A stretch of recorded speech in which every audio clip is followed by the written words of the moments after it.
And now at 4:30, state leaders are trying to keep the Sun in Connecticut.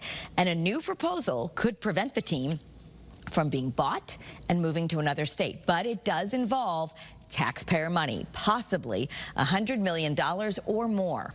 Good afternoon, and thanks for joining us for Eyewitness News at 4:30. I'm Kara Sundlin. Your chief political reporter, Susan Raff, is live in downtown Hartford, outside the People's Bank Arena. This is where state leaders want some of the games to be played. Susan? That's right, Kara. In fact, the deal that's now being offered by the state would include maybe $100 million, maybe more, but it would also include some of the games here to be played in Hartford.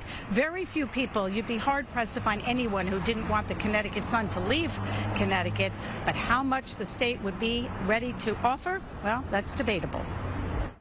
The Connecticut Sun has been playing at the Mohegan Sun Arena for more than 20 years. 2 months ago, however, the team's ownership group presented a deal to the WNBA to move the franchise to Boston. Connecticut leaders don't want to see that happen, and they say they're prepared to offer $250 million or more, which would include state and private money, to keep the team from leaving.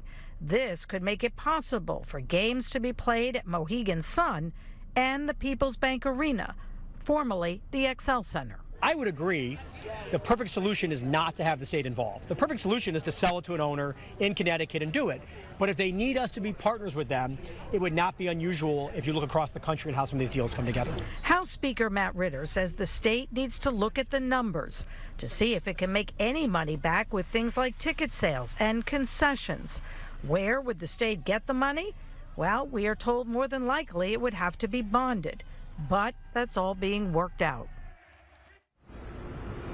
A lot of things are now being worked out because the state really wants to keep the team here. What is the tribe saying about it? Well, we'll tell you that coming up on Eyewitness News at 6. Plus, Republican lawmakers weigh in why they want a little more transparency. They would like some hearings because obviously this is state taxpayer money that would be used to keep the team.